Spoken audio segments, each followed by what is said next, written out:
Well, welcome to Alive. I'm so glad you're here for this weekend as we start a new series, Church Online. I'm so glad you're joining us. As we start this series, Balanced, I want to just start by saying this, because over the next 6 weeks, we're going to look at this series. I want you to know something right up front. I don't want anything from you. I want nothing from you. What I want is something for you. And let me just list a couple things. First of all, I want you to trust God. Over the next 6 weeks, I want you to learn to trust God and experience His love and His faithfulness in every area of your life, and especially in the area of your finances. I want you to learn to trust Him and walk with Him that way so that you can experience His faithfulness. Second thing is, I want you to be free. Everybody say free. Anybody want to be free? Man, I do. I want you to be free, so free that when God tells you to do something, to go somewhere, to give and serve somebody, that you can say, I can do it because I'm living in freedom.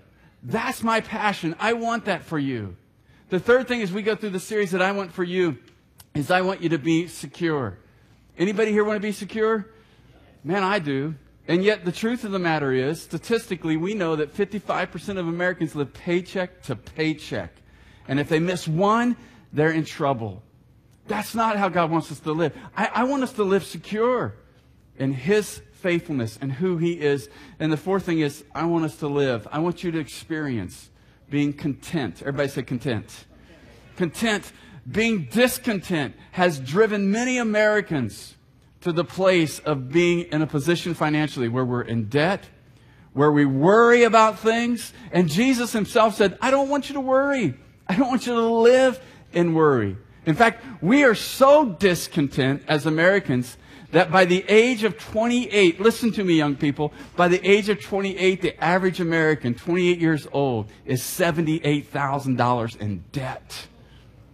And some of us go, oh man, I hate that for my life. And yet we're going in debt 136% of our income every year. The average American right now owes $14,000 on credit card per person. There's no way we can live free. There's no way that says that we are living with contentment. We're discontent, and we just want to fill that void with things. And what I want for you, more than anything in this series, is that we would trust God, that we would live in freedom, that we would be secure, that we would be content. Now, some of you right now, as we're starting this series, and you see the series is a balance. It's about, I'm going to talk about money for 6 weeks, and you're going, that's kind of like mixing politics and religion. You never do that, right? You just don't do that. And unfortunately, the more we don't do that, the more eventually we won't be able to do that. We're not going to be allowed to do it. And yet most of us, when it comes to money, we say you don't mix money and God. But we all do it. If you're here and you've ever prayed a prayer like, God, help me sell this car, or help me to get that enough money out of this, we've just done it. We've just said, God, you and finances are together, and then we forget all about it after He helped us sell the car, right? Or get the price we need for our home. And yet, it's so tied together. In fact, so much so, and this is why the church needs to be talking about it. 2/3 of Jesus' parables in the New Testament are about money or possessions. Does that surprise you? 2/3. Some of you are going, man, I'm glad you don't talk that much about money. Aren't you glad I don't do it as much as Jesus did? 2/3 of His parables were about money. In fact, 1 out of every 10 verses in the Gospels, that's Matthew, Mark, Luke, and John, 1 out of every 10 verses in those 4 books is about money or possessions. In the Bible, there are over 2,300 verses that talk directly about money. Would you think that this is important to God?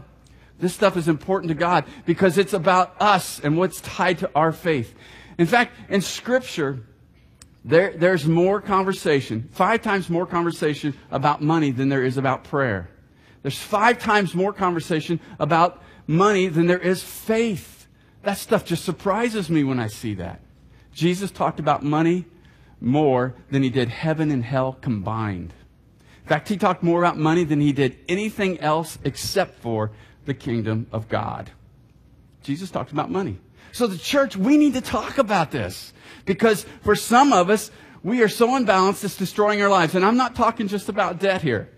Some of you are unbalanced and you have plenty of money. You have enough money to live the rest of your life if you never earned another dime. And you're still unbalanced, no debt. Some of you are unbalanced and you are in debt. You're in trouble. Now, as we talk through this today, we're going to start by talking about wasting money and what Jesus said about that. In fact, if you would, take out your phones, text me, Twitter me. You can Facebook me, Church Online. You guys can just type it in the chat room and they will get me your answers. But I'd like for you to answer this question.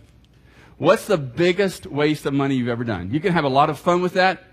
The biggest waste of money. Maybe it's fun. Maybe it's serious. I've got some painful, serious ones. I invested in pesos once.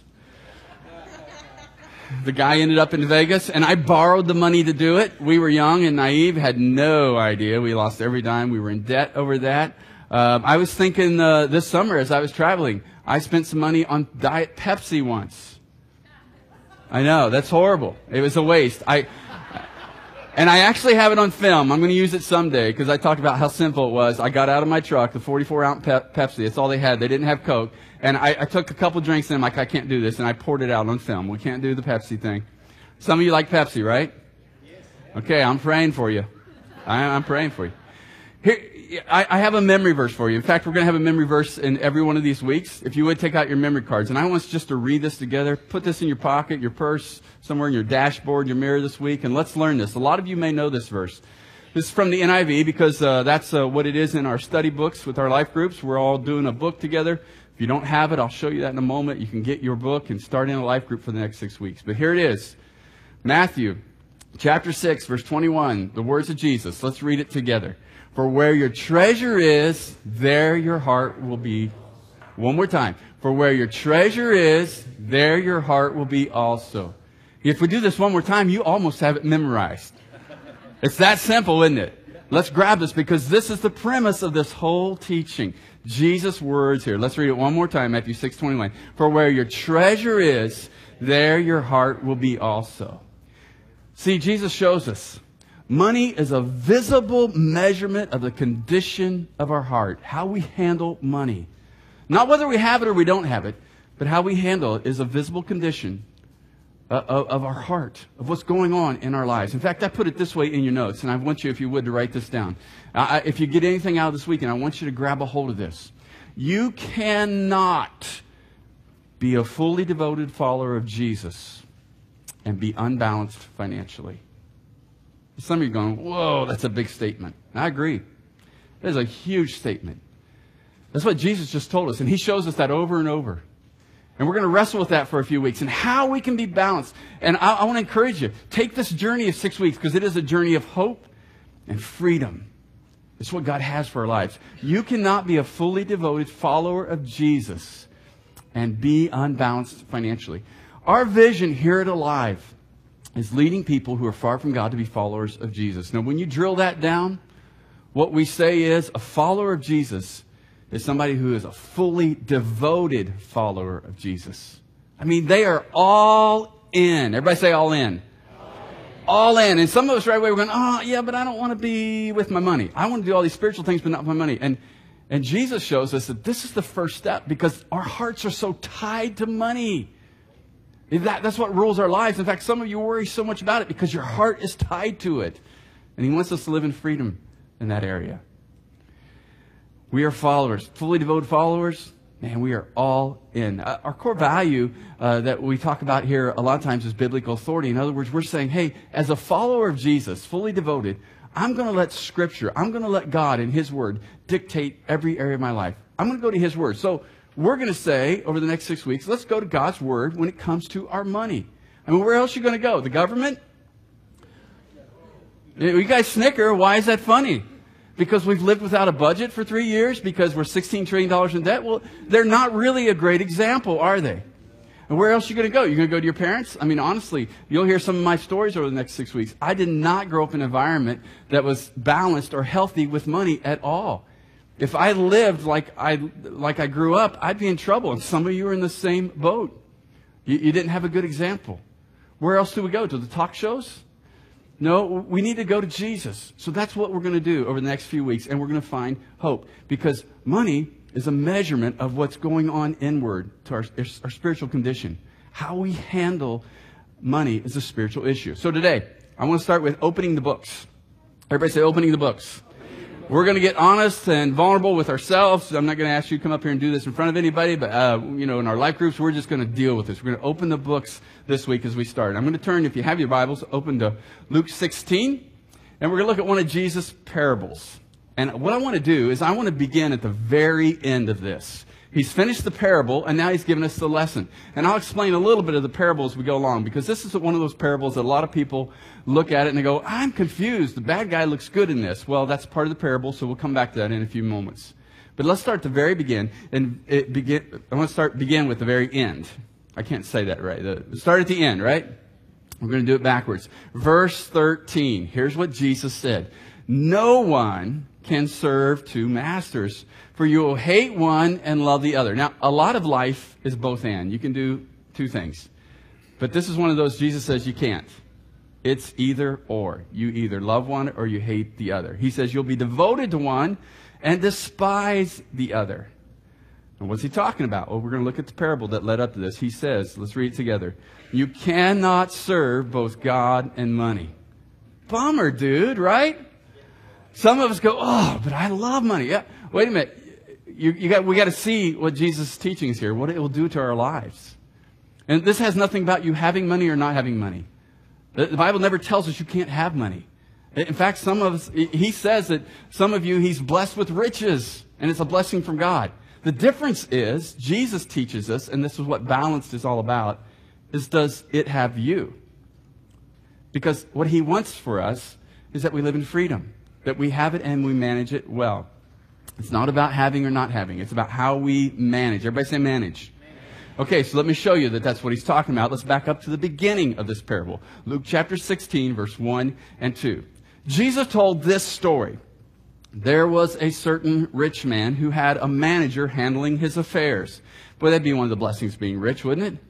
Having people manage your affairs. Well, here's the downside. One day, a report came that the manager was wasting his employer's money. Would you circle that word, wasting? Underline it. Get this word in your mind. At this point in this parable, there is no indication whatsoever that this man is stealing money. That's not what Jesus said. He's what? He's wasting it. He is wasting it. I got to tell you, there's some real conviction as I'm going through this about how much I've invested in Diet Coke. I'm not sure it's an investment. It might be wasting, right? He's wasting his employer's money. So the employer called him in and said, what's this I hear about you? Get your report in order because you're going to be fired. You're getting the pink slip. This is it. You're done.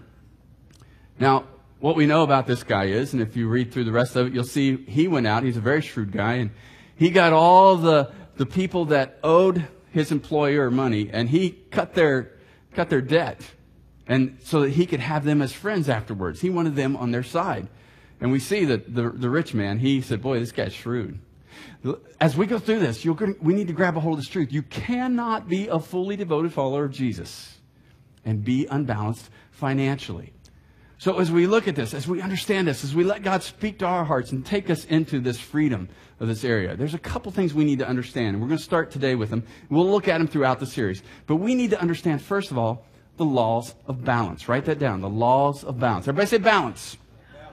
Now, I want to show you a little bit of a video. I asked the staff to help me illustrate balance this week. So I just around the building here, I had them do a couple things to illustrate these three laws. Now, the blanks are going to be in the video, but I will reiterate them afterwards. So if you don't get them in the darkness, I understand that. I'll give them to you. So watch this. Okay, so as we start this series, I asked the staff, I went around this week and asked the staff to help me illustrate the laws of balance. I asked them first by trying to balance a broom on their hand. Watch this. You're going to have some fun. They started by first balancing the stick by looking at the top of the broom as a reference point. And as you can see, most of them were able to balance the broom pretty well by keeping their eye on the top of the broom. Then they lost their reference point. I asked them, instead of looking at the top, to begin looking at their hand, where the handle was in their hand. And at that point, most of them dropped the broom right away. What's interesting is some of the guys thought right away, no, I can do this even looking at my hand. And none of us could. Reference point. It's the first law of balance. The second law of balance is constant correction. In other words, I'm making modifications. I'm always tweaking. If you've ever walked across the top of a fence, or if you've ever walked on a tree across a stream, you make constant corrections by putting your arms out. So I asked the staff to walk on this 2x6 and 2x4 with the constant corrections by putting their hands out, balancing themselves. And you can see most of them were able to make it quite well, quite easily with the constant corrections. Then I asked them to walk across this board by keeping their hands to their side. Not only did everybody fall off, but it was really hard to keep our hands down to our side and not make the constant corrections. It's one of the laws of balance, constant corrections. The third law of balance is a clear objective. Anytime you're balancing something, you have to answer the question, what am I trying to do? Is my objective to keep the broom in the air, to get across the 2x4? Am I trying to stay on the fence? Balance allows you to remain where you want to be, and it allows you to make progress to get to where you want to go. Now, anytime we violate any of the laws of balance, something's going to happen immediately. For instance, the broom falls. You fall off the 2x4 or the 2x6. The problem with finances is when I violate the laws of balance in my finances, nothing happens immediately. That's the reason we often do nothing about it. If there were immediate consequences, we'd make immediate course corrections. Okay, so here's what I know about you guys. A lot of you are going to go home and say, I don't believe him. You're going to get out your broom or your mop or something. And I'm telling you, it's a reference point. The staff all did. And all the guys said, oh, we can do this even if we're not looking at the top, looking at our hands. And every one of us, once we started looking, we don't have a reference point anymore. So write that down. I put it in your notes. Understand the laws of balance. The first one is a reference point. And we're going to start this week. We have a challenge for you. I'm going to challenge you to really understand, to have a reference point, to know where you're at, where you're spending your money. And some of you right now, you're going, well, Jeff, I have no debt. I have no money problems. That's not what we're talking about. I hope you get that. We're talking about being balanced, about management. Where do you spend your money? What's your reference point? What are you focused on? Some of you guys, how many of you are going to go home and try that? I know you will. You guys just don't believe me. You're going to go home and try it. I mean, all the guys here had to prove it. The second one is this, constant correction. In other words, it's like walking across that beam. You put your arms out, you can do it. You're balancing. We have a pilot here in this service, and I even asked him on the way in, I said, isn't it true that when you're flying, either you or the automatic pilot is making constant corrections? He's a Delta pilot. He said, yes, that's all you're doing the whole time you're flying. Otherwise, you'd be way off course. Financially, that we're making constant corrections, the laws of balance. C is clear objective. Let me ask you a question. If your kids, if you're a parent here today, or one of your friends, a young person, came to you and said, why do you make money? What would you tell them? If they said, what's your vision with all the money that you make at your job? What would you say? Because without a clear objective, we're going to end up somewhere maybe that God doesn't want us. We may have plenty of money. We may never be in debt, but we could still end up at the wrong destination. We've said this around here before, but everybody ends up somewhere financially. Not everybody ends up somewhere financially on purpose. We want to end up somewhere financially, what the Bible says, on purpose. Right, church? Laws of balance. This week, we're going to really wrestle with a reference point. In fact, I have the book here for our life groups. We start life groups this week. We have 6 weeks of life groups. I'm going to challenge everybody. Get into a life group for these 6 weeks. Church Online, we have online groups you can get in.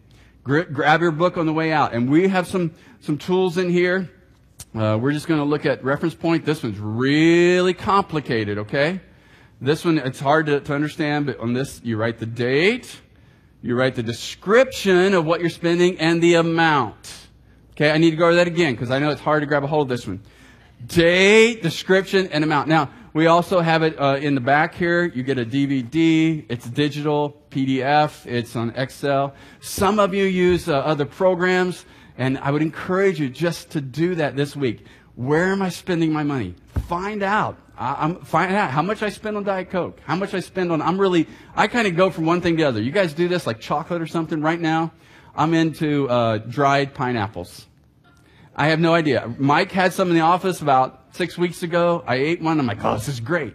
Every week I go out and buy dry pineapples right now. And it's just my thing. So, how much do I really spend on that? Why is this important? Why is that reference point important for our balance? Because you cannot be a fully devoted follower of Jesus and be unbalanced financially. Now, in this story, as you're reading this, you'll see this guy was shrewd. In fact, the rich guy, when he comes back after he's stolen money from the guy. Guy really applauds him and says, whoa, he was shrewd. Now, the problem is some of us, we read through the story and we'll say, well, it sounds like Jesus is applauding that guy for being shrewd. No, that's still part of the parable. What you forget is the guy still got fired. That doesn't change. This is a lot like if you were here a few weeks ago, I shared a story about us parking in Seattle and how I got taken. This guy that was acting like a parking attendant rode up on his bike. He needed $10 for us to park. I shared the whole story, but he had everything looking right, and he took my money. Now, but he was nothing to do with the parking attendant. He just stole my money, and I still didn't pay for my parking. And as he's walking away, we realized we were being taken. But we also went, man, he was good. You know what I'm saying? He had the little envelopes. He's looking at my license plate. He was good. Now, ask me if I would pay him $10 for parking again. No. In fact, if you were here and heard the story, I tried chasing the guy down. I was going to get my money back. I was ticked. I still thought he was pretty good. And I know he got a lot of other out-of-towners' money doing that. That's what's going on here. Now, this parable ends in verse 9.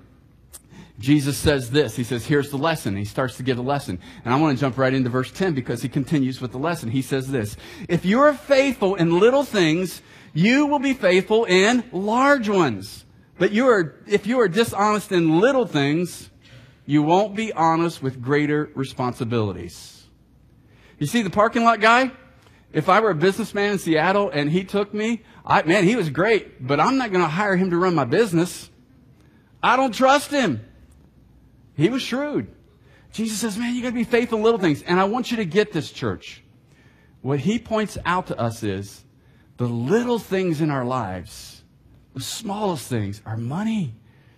For us, it's a big deal because we're trading our life for money. And Jesus says, man, this is a little deal. I know you're uptight about it. You're worried about it. But I have something more for you. And when it's a big deal to you, you get unbalanced. It's not about not having debt. It's not about having enough to retire on. That's not it. It's understanding the laws of balance, a reference point, constant correction, clear objective. The second thing we've got to understand as we start this series is we've got to understand the laws of finance. Now, the law of finance, and I put it in your notes, follows the law of the harvest. Everybody say harvest. And I want to explain this to you just a little bit. I grew up on a farm. I'm a farm kid from Ohio. This is so different. The law of harvest is different than the law of Pinocchio. You guys know the story of Pinocchio. Tells a lie, his nose grows. You see, if every time you told a lie, your nose got 4 inches longer, you'd quit lying. Am I right?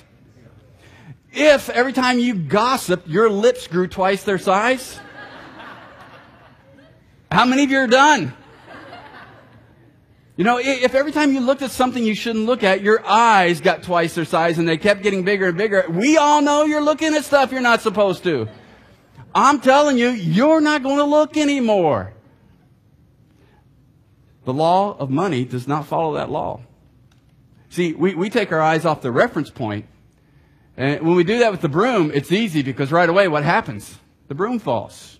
But with money, we make decisions that go against God's word that we don't see the results until another generation, until 10 years, till we start in our 20s and then suddenly we're in our 30s and we're like, oh, now I see why I shouldn't have done that or I should have done that. It's the law of the harvest. You plant in one season, but you don't reap until another season. That's the law of finance. Now, I want to just show you this just a little bit so you can understand this. I want to have a picture here of well, you guys tell me what you think it is. Can you guys bring it up? Oh, I'm not tricking you here. This is really simple. What is that? Corn. Now, some of you don't understand that's still on the stalk. So you're like, I didn't know it grew on a stalk. I thought they got it out of the ground. No, it grows on a stalk. Those were mature ears of corn. Now, I want to show you another picture. Tell me what it is. Corn, yeah. It's corn. You know what the difference between the first picture and the second picture is? 7 months. That's the difference. It's 7 months. See, my grandfather was a farmer. He actually planted corn and soybeans. If my grandfather went out and planted his corn and his neighbor didn't plant anything, in 2 weeks, you know what their fields looked like? Just alike. They looked the same. They were still dirt. It took time for that corn to come up. There are some of you right now, you're making financial decisions. You're thinking, everybody's doing this. It all looks the same. But what you don't understand is this isn't the law of Pinocchio. It's the law of the harvest. And if we don't make decisions that follow the Bible, in 10 years, we're going to be reaping the same harvest that the world is reaping. That's why I say, where do we go? Do we go to our government? Who do we go to? We should go to Jesus. What does he say? So understand the laws of finances. They follow the law of the harvest. Be under the law of the harvest. As being unbalanced financially does not equate to financial problems. I want you to get that. Some of you listening to my voice, you have plenty of money and you have no financial problems, but you're still unbalanced. You're not living what we're talking about, biblical authority, what Jesus says. The problems with being unbalanced is it will eventually show up in our lives. It's not about how much you have.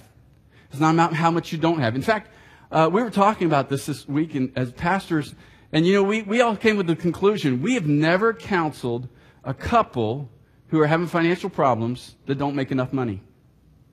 That's never the problem. It's that they're unbalanced. It's how they're spending their money. It's how they're investing their money. And I got to tell you, one of the reasons we decided we needed to do this series, the number one thing we see in marriages, couples come in and want counseling, it's because of financial problems. It always shows up in communication, shows up in intimacy, and it destroys marriages. Counselors will tell you it's the number one destroyer of marriages. We see it week after week after week. Pray for our marriage and our finances. The two are so intertwined. When we're unbalanced here, we get in trouble. Being unbalanced financially does not equate to financial problems. The third one is this. Being unbalanced financially does equate to spiritual imbalance. We got to get this. You cannot be a fully devoted follower of Jesus and be unbalanced financially. Now, as I share my story over the next few weeks, in our series here that we're doing in life groups, we have Andy Stanley, a pastor out of North Point, one of my favorite. I think he's the best communicator alive. So that's why I put myself up. We're doing the same series here. It's Jeff Love and Andy Stanley. It's pretty cool, you know what I'm saying? Anyway, Andy, he talks about, and you'll hear it in his story over the next 6 weeks in life group, he grew up in a very balanced, healthy, following the Scripture environment. So he has a different perspective when it comes to being balanced than I do. I grew up in a very unbalanced. Grew up very poor. Later on in my teenage years, my dad made lots of money, and we were out of balance both places. It still led to destruction in the relationships in our family and in my folks' marriage because of unbalance. It had nothing to do with how much or how little was being made. Being unbalanced financially does equate to spiritual imbalance. Here's what Jesus said as he continued. Luke 16, verse 11. If you're untrustworthy about worldly wealth, who will trust you with the true, what's it say? You guys didn't come to church because you're like, I don't really care about the things of heaven or the things of God. You're here. You're listening to my voice because you care about your spiritual journey. God says, how do I trust you if I can't trust you with this first step, this little thing? Remember, the manager was not stealing money at the beginning of the story. He's wasting it. All he was doing was wasting money. Now, he ends up stealing it as the story goes on. Jesus continues in verse 12 there, if you are not faithful with other people's things, why should you be trusted with things of your own? I try not to, if we own something, we want to be able to loan it out. And if I can't loan something out, and I'll share this story as we go along here, but last year God had me get rid of my Jeep and all that stuff, but I was willing to loan it out. But there's a story behind all that. But if I'm not willing to loan something out, I don't want it in my life because I don't want it to have me. But if I loaned you, let's say, a few months ago when I had my Jeep coming into the first year, you said, Jeff, can I borrow your Jeep? I'm like, yeah, you can take my Jeep. Now, how much of that do you think I expect you to take care of? 100%. Yeah, not just 10%. I wouldn't say, well, as long as you come back and the front axle's in good shape, I'm happy. I'm telling you, I'd be ticked. You know, even though I want to, you know, as long as the tires aren't flat, I'm happy. No, I expect you to take care of all of it. Why? Because it's my Jeep. It's my stuff. And God comes to us and He's like, look, it's not just about these first steps. And we'll talk about first steps and all that as we go along. Baby steps. He said, no, it's all of it. It's how don't waste what I'm giving you. I expect you to take care of all of it. And He says, if I can't trust you with those little things, I can't trust you with true spiritual things. I tell you, the reason we're here is because we say, yes, I want to be what God wants me to be spiritually. This is the starting point. Now, I asked you earlier, what were some areas where you waste stuff? Somebody said, I'm almost out of time. Somebody said Walmart. I hate Walmart. I got to tell you, Walmart, I'm sorry, but I hate going in there. It's always crowded, you know, and if you work at Walmart, I'm thankful for the cheap prices, but I just hate shopping, period. Somebody else said HCG. Oh, that's some kind of a diet thing. At the casino, oops, and they're from online. Somebody else said on my ex-girlfriend. At least I've been asking this question all week, and somebody told me my first wife, my second wife, all that. Somebody else said investing in magnetic insoles. Here's one. Oh, I think I know who this is, but I'm not going to call them out, even though they're sitting on the front row. My other half has a Ford Bronco. It's fun, but it's the biggest money pit. Robert, I don't want to say anything about it. Somebody else said a high dollar investment for an invention. There's others. I don't have time. Look, we're going to start this week with finding our reference point. I put that in your notes. Number 3, we need to understand where our money's going. No matter where you're at, I want you to grab a hold of this. There's hope. If you would, take out your connection card right now. On your connection card, the next steps this week say, I will join a life group. I will track my spending for 1 week. Look, we're going to do these life groups. I want to challenge every one of you. Get in a life group for the next 6 weeks. We're going to do the Balance series in the life group. You'll see some video clips. You have the study here. You got some resources in the back. And what we're saying is, let's find out what it means to be balanced. Let's get our life in balance. You may say, Jeff, I'm so out of balance and so in debt. There is no way. I'm telling you, there's hope. There's hope. Take this journey with us for 6 weeks. Begin this week by tracking where you're spending your money. Again, we've got all kinds of tools for you. You may have your own tools. People were telling me this week they use phone apps. Some of them use QuickBooks, whatever it is. Now, I want to tell you, I know the world is not good at helping us in this. That's not their desire. They're not just saying, I want to help you keep a reference point. In fact, this summer when I traveled alone, I had to keep really good records. For Kathy, she kind of handles our books, and we work together, but she does all the keeping the bills paid and tracking everything. So I had to get a receipt for everything that I spent money on, including when I went in and got just 1 Coke. And here's what I discovered in the 2 weeks I traveled by myself. 50% of the time, they didn't offer me a receipt. I had to ask for it. And when I did ask for it, they were stunned. They were like, yeah, I can get your receipt. Can you hang on a minute? I can't tell you how many times I had to wait on other customers to get waited on so that they could get a break to get me a receipt for what I just bought. And I realized they don't care whether or not I'm tracking how I spend my money. You have to care. In fact, the world would like for you not to care. So this week, take this journey. Start this week.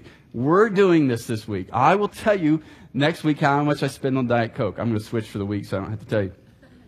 I want you to know there's hope. Everybody say hope.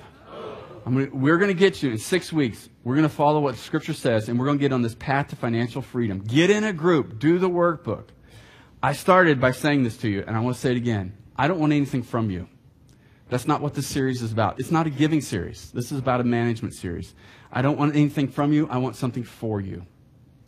I want you to experience trusting God and His faithfulness when it comes to your finances. I want you to be free. Free to do whatever God calls you to do. The vision He's put in your life. I want you to live in security that God has for you by following His principles and His ways and His Word. I want you to be at a place where you are content instead of living the way the world wants you to, in discontentment and just living miserable and worry and in debt. Would you pray with me? Father, in Jesus' name, people are making decisions right now to say, I'm going to try this for 6 weeks. I'm going to get in a life group. I'm going to do the workbook. I'm going to track my spending this week. And if that's you, you check those boxes, you say, just right now, say, Lord, help me. Help me do this.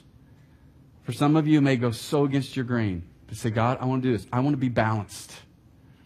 I want to live, Lord, in contentment, security, freedom, and total trust of you. Lord, I pray that over the coming weeks that you would change our lives, that we'd be a people who are balanced, good managers, trustworthy managers of all that you have for us. Now, if you're here, you're listening to my voice, and you're not a follower of Christ, that's where it would begin. You can begin that journey by just trusting with your life. Say, Lord Jesus, I want to invite you into my life right now. Just pray this prayer right where you're at. There at home, around the kitchen table, or in your living room. I want to begin this journey with you. I'm asking you to forgive all of my sins. Come into my life. Help me to begin this journey, this relationship. Give me a future with you. Lord, I'm going to start this journey not only in my spiritual relationship, but I see that I cannot be your follower, a fully devoted follower, and be unbalanced financially. Speak to my heart over the coming days. Lord, I pray for all of us as we track our spending this week, whether we have plenty of money or not near enough. Would you help us to get that reference point this week? In Jesus' name, amen. God bless you guys. Thanks for being here. I'm going to turn the service over to Phil online, and Jason's going to close out here. Well, thank you, Jeff, and I hope that you will just take Jeff up on that offer. Take that next step and start tracking your finances this week. And also get involved in a life group. Life groups are small groups that meet around the city here of Tucson. Or if you want to do something online, Don Young, our web host, actually has an online life group. And Don, I believe that's Wednesday, correct?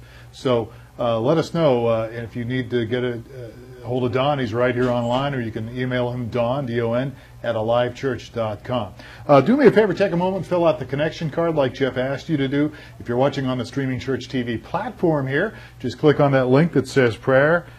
Connection Next Step card. It won't take you away from the live service. It will open up into another tab. And let us know if we can pray for you about something. You can indicate that you're going to take those next steps right there on that digital connection card. And you know what? If you want to be anonymous, you can be anonymous. You can let us know if there's somebody in your neighborhood maybe, or somebody you work with, or maybe a family member that needs prayer. Let us know about that. I have a gnat bothering me here. Sorry about that.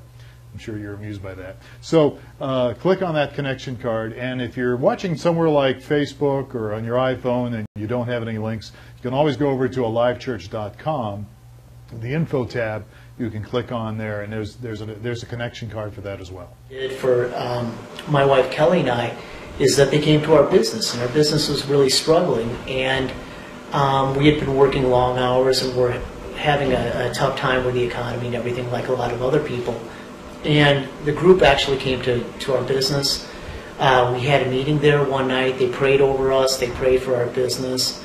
And it was just really, really incredible in terms of how powerful effect that it had on us. And just realizing, you know, we need to put our faith in God more than just our faith in ourselves and trying to work longer hours, that we really need to turn over things a little bit more. So for people that aren't in a life group, I think it's just, you know, you really ought to give it a try. It's a really tremendous experience, and to be able to go and connect with a great group of people. If we can help you get connected with a life group, just let us know here. You can email me or Don. And check out our Facebook page too, folks. By the way, we're on Facebook, and if you haven't liked our Facebook page, it's Alive Church. Just go to facebook.com/AliveChurchTucson, and you can like us, and we'll keep you up to date during the week with different posts that we do. Some of them are humorous. Some of them will make you think a little bit. Some of them might even get you mad. If I post it, it will probably get you upset. So you look for that on our Alive Church Facebook page. Don will put up the link there as well. So if we can answer any questions, maybe you've got questions about what we've talked about here when it comes to financing, or maybe you've got questions about Christianity, or about God, or about this crazy church that we're a part of. If we can help you in any way, we certainly want to be available. We're here online to chat, or you can always email us. info@alivechurch.com. info@alivechurch.com is an email that will get you in touch with us. And you're welcome to come check us out. We actually are having 2 services tomorrow. We have a service Saturday evening, obviously, that you're watching right now, and then we have 2 services on Sunday, 9:30 as well as 11. Of course, that's Arizona time. And this is the big event. We're kicking off this series called Balance. So we got some pancakes tomorrow at 8:30 before the service, and then we've got some food after the service at the 11 o'clock service, after that service at 12. So you're welcome to come check us out. Again, if you need directions, alivechurch.com is the website to go to for a map and all that good stuff. I'll let you go on behalf of Don Young, Jeff Love, Michael Gray, Jason Marsden, and a whole bunch of people working so hard behind the scenes here. Thank you for watching us online. I'm Phil Thompson. Have a great evening.